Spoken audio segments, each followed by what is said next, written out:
So I guess the Niners are just going undefeated.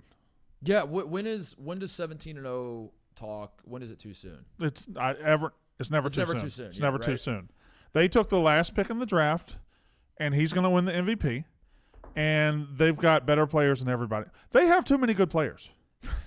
All their players are good. It is wild how the Niners have like the highest paid guy at seemingly every position. I don't really. They have McCaffrey, who's great. They have Kittle, who's great.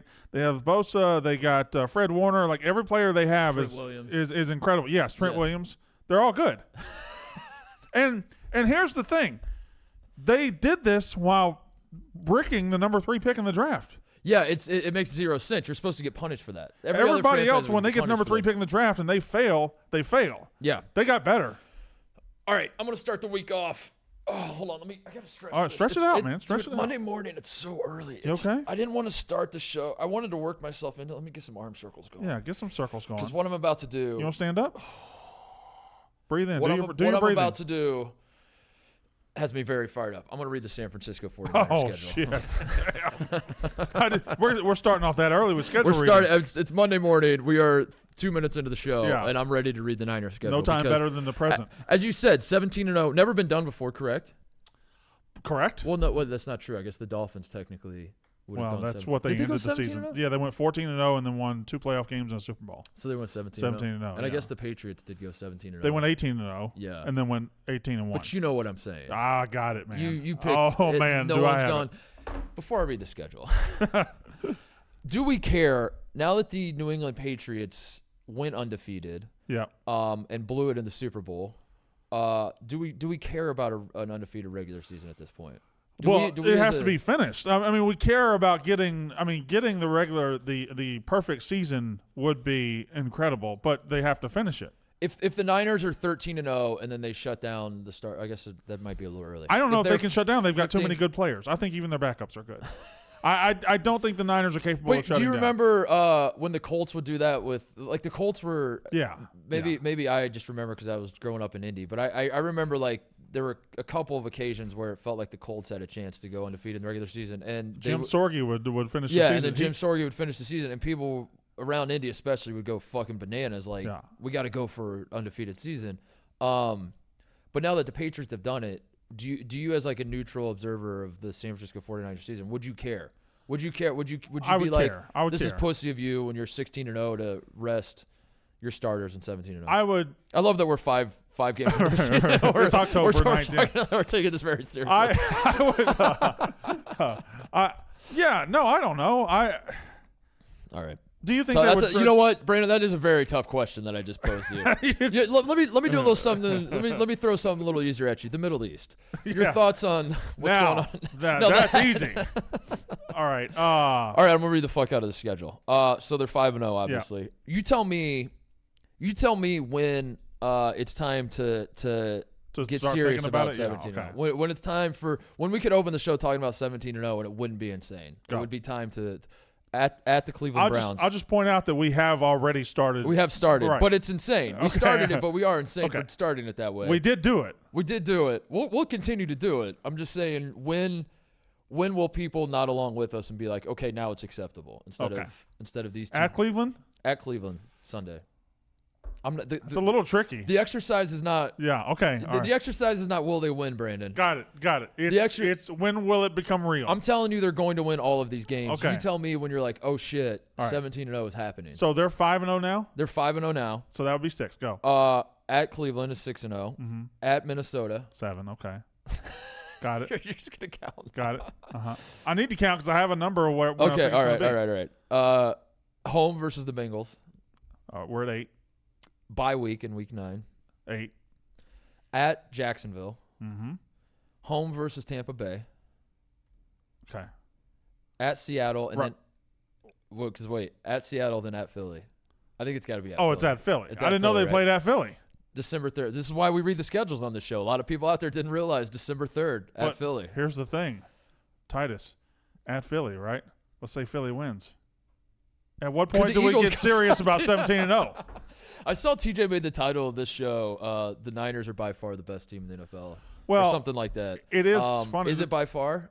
It kind of, I think it is, because the Eagles are also undefeated, but their undefeateds look totally different. Like the Niners are just fucking crushing everybody. Yeah. I mean, they're destroying people, taking their souls. The Niners own the Cowboys, and I was not surprised that the Niners beat the Cowboys last night at home, but in a season where every time it feels like you and I talk about the NFL, we're a little frustrated by the blowouts. We're a little frustrated by like trying to figure out who's good, all that sort of thing. I was really, really excited Sunday night. We have two teams that I know are good. I know the Cowboys are good. I don't know how good. I don't know how many varies Brandon would give them on his vary tiers, but I know the Cowboys are a good football team. I know that the Niners might be the best team in the NFL. This should be a decent game. Maybe the Niners win by a couple touchdowns, but it's going to be a good and it's done. It was over immediately. And it's over immediately. They're just dominating. They're dominating every. And the Eagles are not dominating. They're winning. They're not dominating. They are imposing their will. I don't know if that seems to be a lot. Physically, they are crushing teams. The score doesn't indicate it, but they are doing what it takes to win, and they are doing it by playing the most physical football. They won in overtime last week. Yeah. They gave up 31 points last week. Yeah, it's true. Look at this week. Listen, I focus on the last game, and the last game, even though the score doesn't necessarily indicate it, was a dominant performance in the second half over the Rams. Why did Ron Rivera not go for two? That's very frustrating. You can't be Riverboat Ron and not go for two when you're in Philly. Although, you tie the game late. Is that a dated reference? How many riverboats we still got to have gambling on them?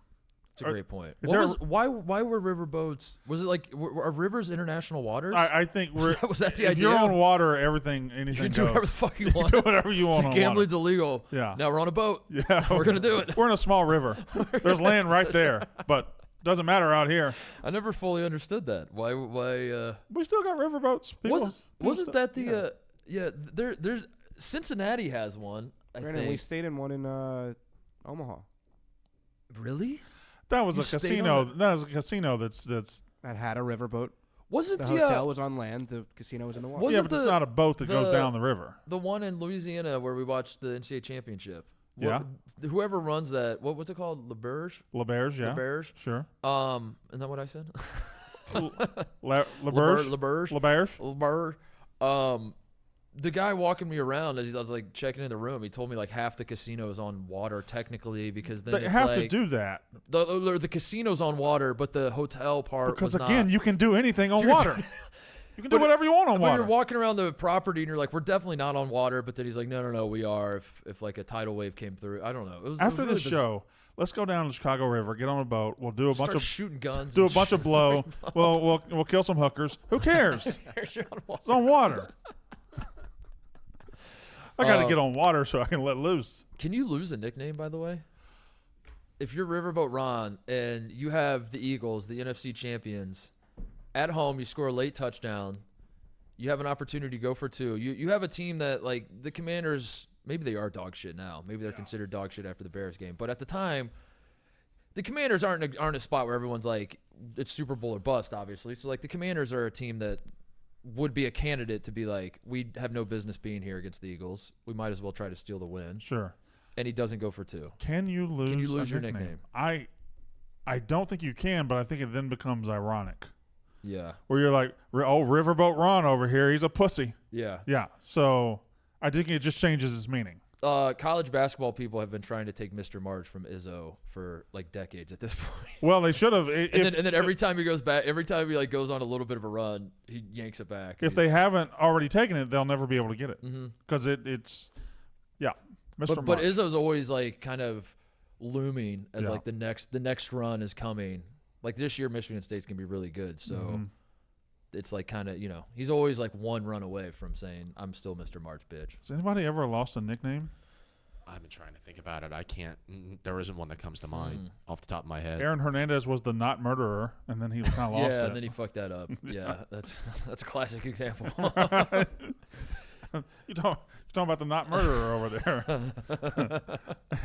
And one day, he just throws it out the window. You were saying off air that Brock Purdy's a fraud and just a system quarterback, and that you could lead the Niners to a 17-0 season. Would you like to expand on that take, Brandon? Well, I didn't say it, but B, I'd like to let's go ahead and look at this. What's wrong with it? Let's say he was.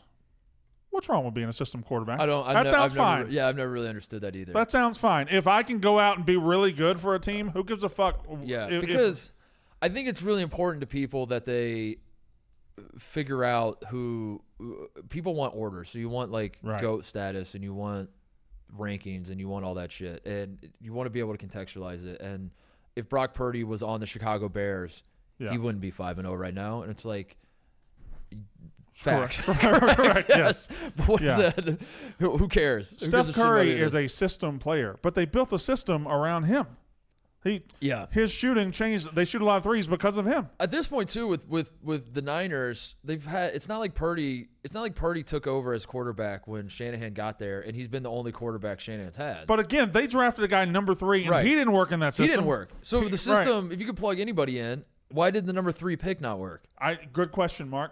Good question. Why, when Brock Purdy went down to the playoffs, could they literally not throw the football? That was still weird. Yeah. They couldn't throw a pass. They couldn't function as a. They looked like they forgot. They didn't know what sport they were playing anymore. So Brock Purdy is. A lot of people put an asterisk on that Philly NFC Championship game last year. Connery, do you put an asterisk on it? What did I say? We impose our will on the other team. Oh, wow. You hurt people on purpose? The quarterback. Not hurting them on purpose. This reminds me legal play. Yeah, when Stephen Che wanted your quarterback hurt, y'all got mad. Yeah. And when you said to Marlins, man, good thing you didn't come to Philly. You would have had some problems. How did you say that? I said it would have been a problem for him because the game was rough. It would have been we wound up winning that game by 7-0 or whatever the score was. Would have been a problem for him. Yeah, it would have been a problem. Show your face in Philly. It's gonna be a fucking problem, Marlins, man.